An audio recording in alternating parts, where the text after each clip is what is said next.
We dated 5 days, got engaged, married 7 weeks later, 16 years and 4 kids later, we're basically still on our honeymoon, just with more laundry and fewer naps.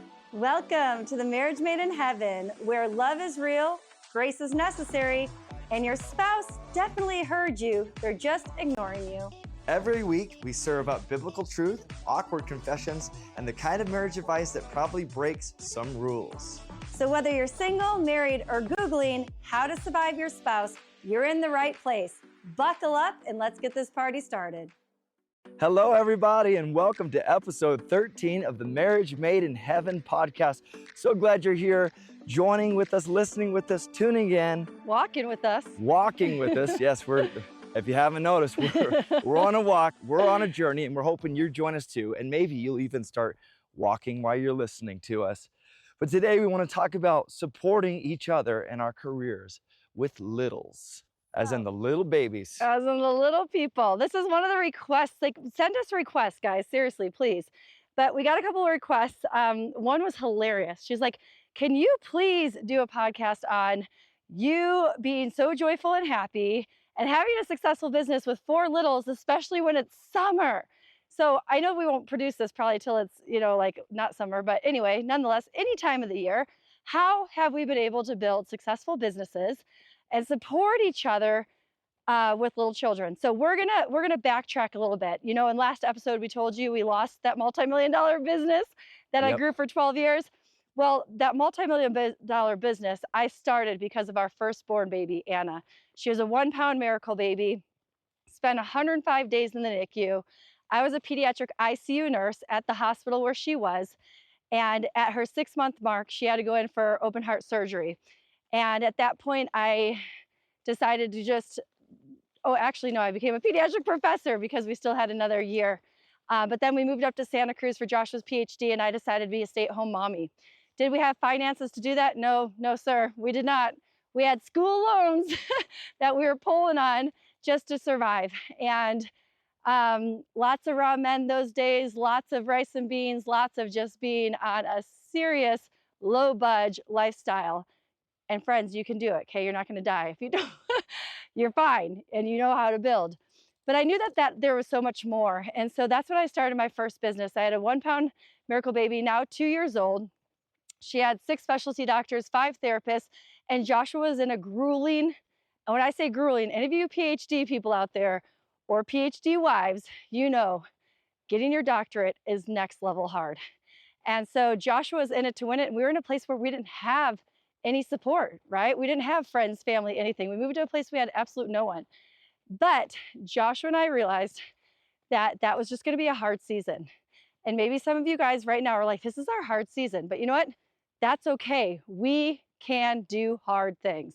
I want you to write that down right now, not if you're driving, but we can do hard things. Yeah, we can. That was our mantra. I was just like, okay, this is intense.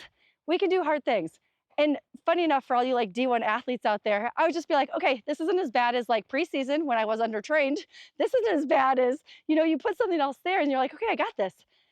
But there came to a point where our business exploded, and Joshua was finishing his PhD, and we didn't need him to work.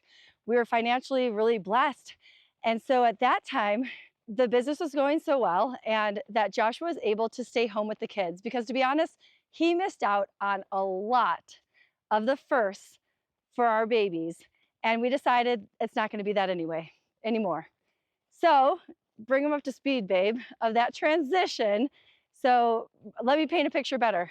It's me at this point, then we had Naomi, and then that got wild. We moved back to San Diego when Naomi was 1, and we had our amazing Jacqueline. Oh, my Jack. She actually married Joshua's cousin.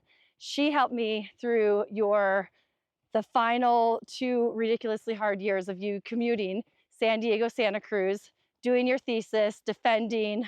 Those were rough. Anyway, so I had help there, but that was the only nanny that we ever had in our entire life. So then Joshua finishes the PhD. I'll never forget, we're all at the airport. We had big PhD balloons.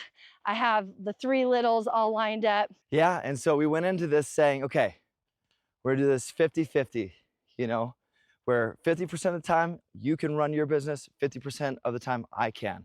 So it was a great little partnership because I was getting that time. I had the ability, instead of just going off to work, 8 hours working for somebody else, I was able to stay home, be there for the kids, get those memories with them young, and then I had my time to be able to work on my music projects, producing, recording, which is I love to do. My passion is creation of music. I'm a creator and a creative.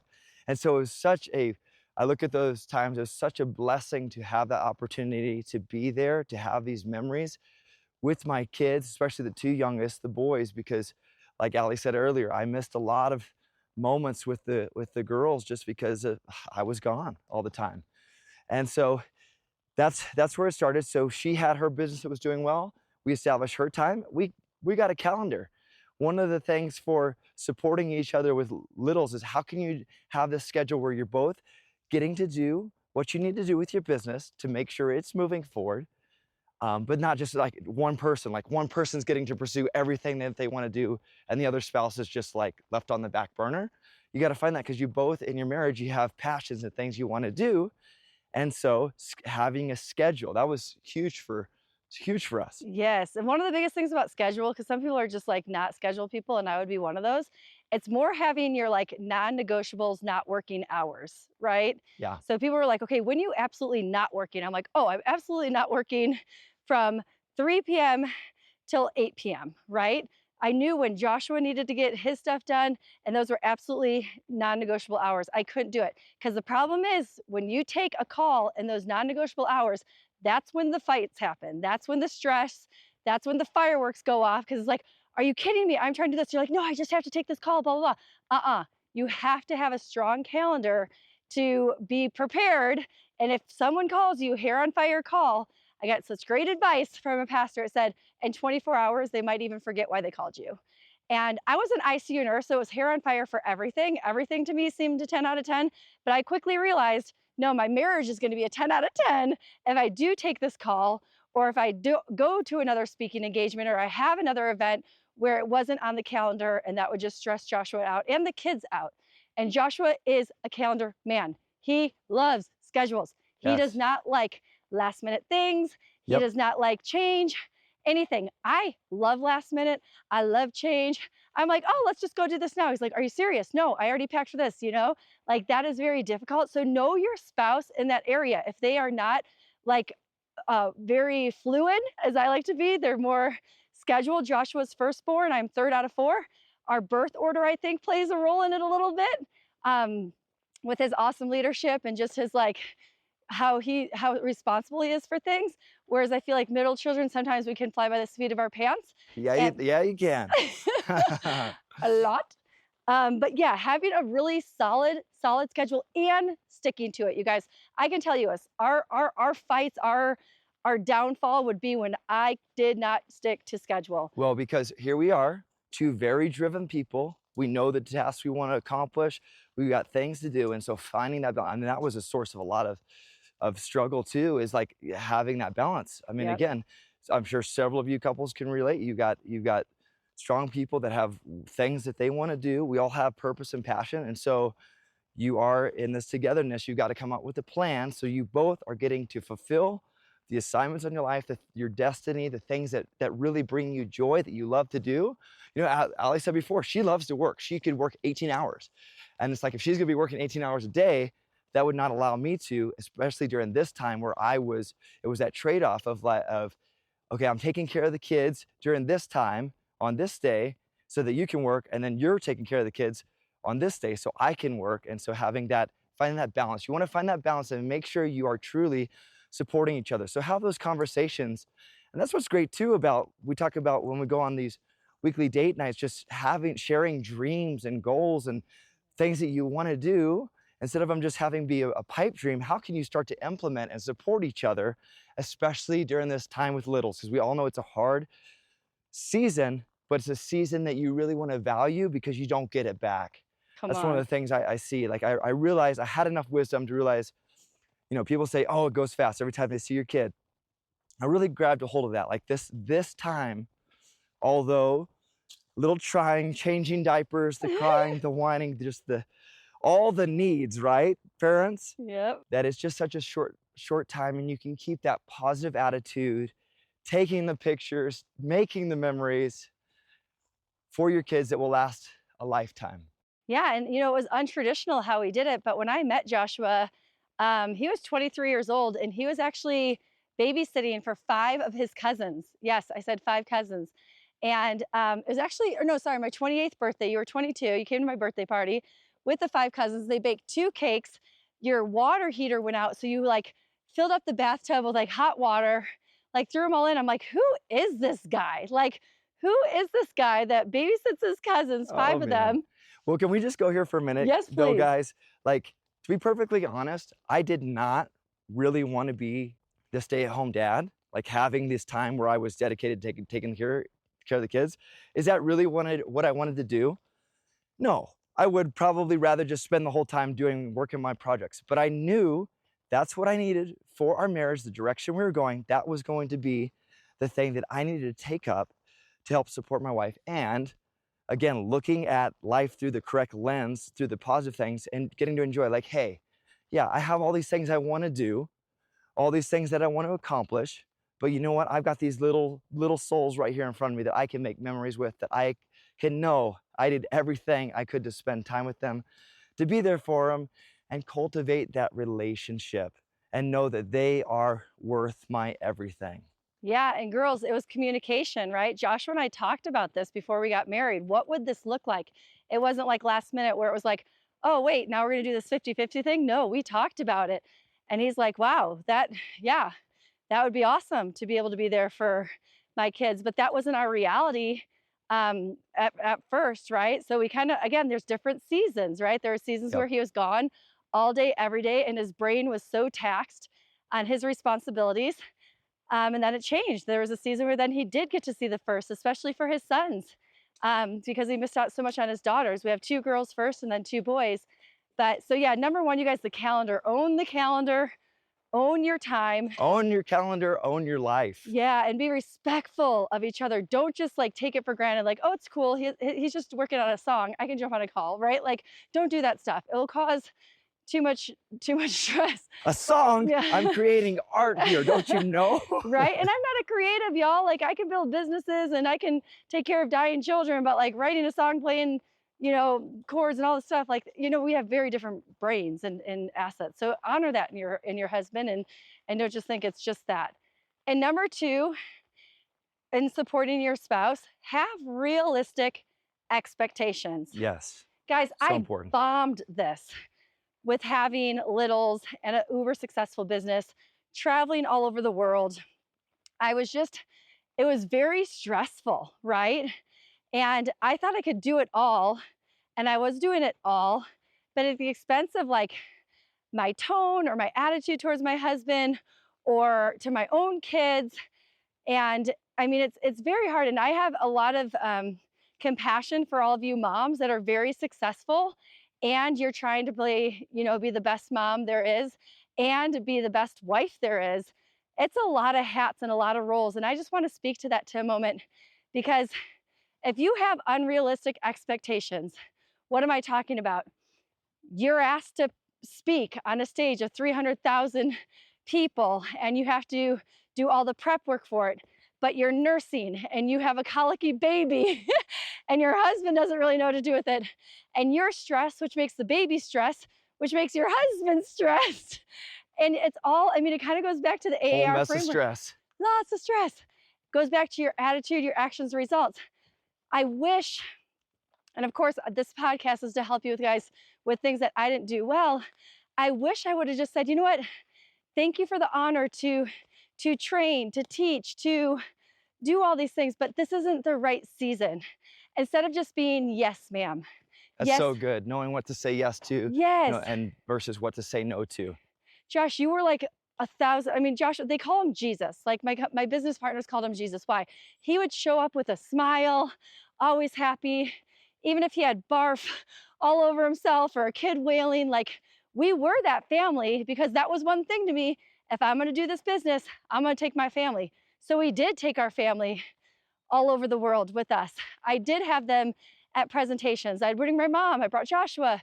Like we did, because I did want to be a breastfeeding mommy and be a present mommy and not miss out. I'm a pediatric nurse after all, and the first 0 to 5 years is so foundational for them. So I didn't want to be on planes, trains, automobiles, and leaving them back at home. So we did do it, but I promise you, we could have done it better. I could have given my best yes. There's an awesome book by, is it Lisa Turnquist? Don't quote me on that, but there's a book called The Best Yes. I wish I would have read that. I wish I would have invested in business coaching from another mom who did it well. I was so thankful for pastors and leadership, but it was a lot on our marriage. And I know it was a lot on you, babe, because it was constantly just like, here we go again. And I was never really learning from it. I just take more on, because you know what? It brings you a ton of energy. It gets you all excited, but then it literally leads to severe burnout, and it's not good on your body, it's your cortisol levels, any of that stuff. So make sure that you have the realistic expectations of each other, what this is gonna look like, and how would I do it differently? I would have a 12-month calendar. We never did the 12-month calendar before. I just started it when I launched my own businesses. And I would say, oh my goodness, I have 40 events. And I have three, starting with 1 little to 2 littles to 3 littles to 4 littles. Is this gonna be the best for my marriage? And is this gonna be the best for my kids? And I would have pulled things off the schedule. And I wouldn't gone to all the retreats. And I wouldn't have, made all the trips possibly if I knew that they weren't the absolute best yes. Yeah, and I mean, one of the calls to action, I mean, just checking in with your spouse, of like having that open conversation of, how can I support you? How can I support you better? I mean, we're talking about with the kids and especially the littles, like the non-negotiables of intimacy and that time together, and figuring out your schedule. So important. Making sure you're both heard. Don't be quick to speak. Hear your spouse, hear their needs, and find a way that you can make this work. Again, we've said before, we all have the same 24 hours in the day. What can we make work when the kids are sleeping? We put them down, or when they're doing an activity, or just all the busyness of schedules. You can either let your life control you, or you can control your life by just these simple, practical things of wisdom of scheduling. With your scheduling, having your family be the priority, having your spouse and marriage be the priority. So good. And I think like one of the best pieces is it's okay to be real. I think I tried to be like, of course I was new in business and then had all the success right away, and I thought I had to be something that I wasn't. Don't do that. That is a very unrealistic expectation. Like, your kids are kids, right? Don't expect your 2-year-old to be a 20-year-old. And if they have their things, also like have that patience and compassion for them. Don't try to just bottle all that kind of stuff. Be this perfect mom. I promise you, when I stepped into like, hey, this is who we are. Like, this is the Spitzbergens. We travel together, and my kids are my priority, and my husband's my priority. I got some stink eye. I got people not really like, well, what are we doing here? Like, this isn't like a family vacation type stuff. And the funny thing is though, the next season, more people were bringing their kids, and more people were like doing family stuff. And I was like, hey, look at this. What I thought was so challenging and so unrealistic actually became a way for other people to bring their kids on these trips, to be able to like let their hair down and be like, you know what? No, I am a mom. I'm a great business owner, but I am a mom first. And my kids are more important than any of this. Because guys, at the end of the day, your business might come and go. Look at us. We lost the whole thing, right? Yep. 4,000 people that I led, like that was gone in a 21-minute Zoom. My kids, my husband will be here my whole life. Yes, my I will. whole life. And I am so thankful that like God is so good in this area, God. Guys, he will convict you. Like the Holy Spirit would convict me. When things were getting out of whack, it was like I knew they were out of whack. And that's why it's so important to like be on the same page with your husband, so you can have great communication there, but also be in prayer and be in the Word of God, because he teaches us divine order, right? And there's a lot to say about being a mom and a wife in the Bible. And if you put those biblical principles into practice, everything changes.